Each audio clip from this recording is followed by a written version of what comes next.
in the wake of former President Donald Trump's renewed pledge to launch mass immigration raids if re-elected. A wave of concern is sweeping across America's agricultural sector. Farmers, agricultural organizations, and food security experts warn that aggressive immigration crackdowns could have disastrous effects on the nation's food supply chain. The threat isn't hypothetical. America's food system, from farms to processing plants, is deeply dependent on immigrant labor, both legal and undocumented.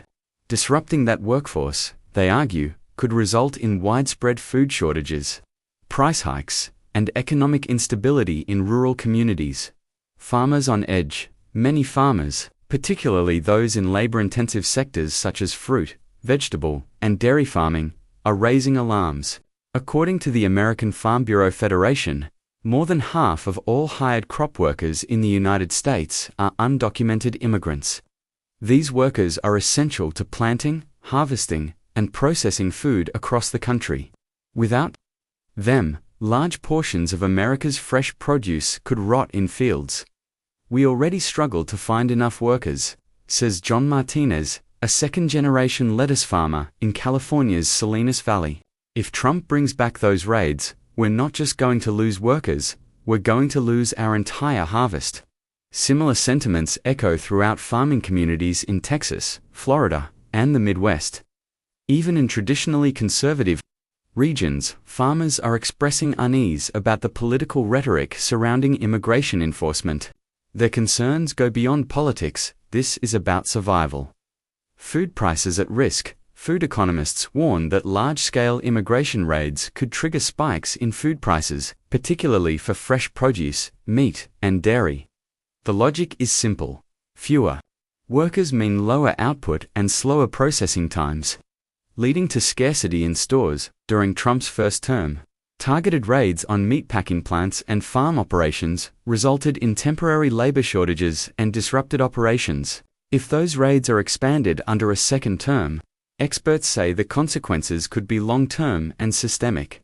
Disrupting the labor supply doesn't just hurt farms, says Dr. Alina Gonzalez, a food economist at the University of Illinois. It hurts every American who shops for groceries. Prices go up, availability goes down, and rural economies, which depend heavily on agriculture, start to collapse. Ripple effects beyond the fields. It's not just farmers who are worried. Food processors, truckers, and grocery chains also rely on immigrant labor. The entire food supply chain is a finely tuned system, and any disruption in one part can lead to cascading failures throughout the rest. During the COVID-19 pandemic, similar disruptions led to empty shelves, delayed shipments, and soaring food prices. A preview of what a workforce crackdown could bring. Mass deportations would be a blow to an already vulnerable system, says Karen Riley, a logistics coordinator for a major U.S. grocery distributor. "We don't have the redundancy to replace tens of thousands of skilled laborers overnight. Legal hurdles and policy gaps. Part of the problem lies in the legal structure. U.S. immigration policy has not kept pace with the labor demands of the agricultural sector. The H-2A visa program, which allows temporary agricultural workers to enter the country legally, is notoriously bureaucratic and underutilized. Many farmers say it's simply not fast or flexible enough to meet their seasonal needs." Trump has expressed interest in expanding guest worker programs, but has also promoted an America First labor agenda that includes reducing all forms of immigration. This conflicting stance leaves farmers in a state of uncertainty. "Either we legalize the labor we need, or we lose our farms," says Sarah Benitez, who runs a family-owned orchard in Washington state. There's no middle ground. Moral and ethical questions beyond economics. The push for immigration raids raises moral and ethical concerns. Many of the workers targeted by such actions have deep roots in their communities, pay taxes, and have children who are U.S. citizens. Deportation campaigns risk tearing families apart and spreading fear through neighborhoods. In 2019, a raid on a Mississippi poultry plant resulted in the arrest of nearly 700 workers, leaving behind dozens of children with no parents to pick them up from school. Critics argue that such tactics are not only inhumane but counterproductive. We need comprehensive immigration reform, not scare tactics, says Juan Alvarez, a labor advocate based in Georgia.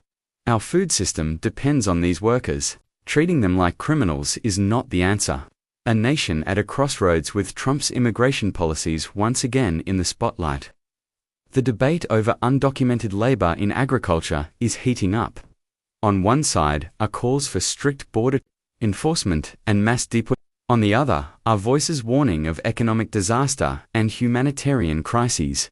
The future of America's food security may well hinge on which side prevails. If we go down this road again, warns farmer John Martinez, we won't just be losing workers, we'll be losing crops, profits, and trust. And every American will feel that loss on their dinner plate.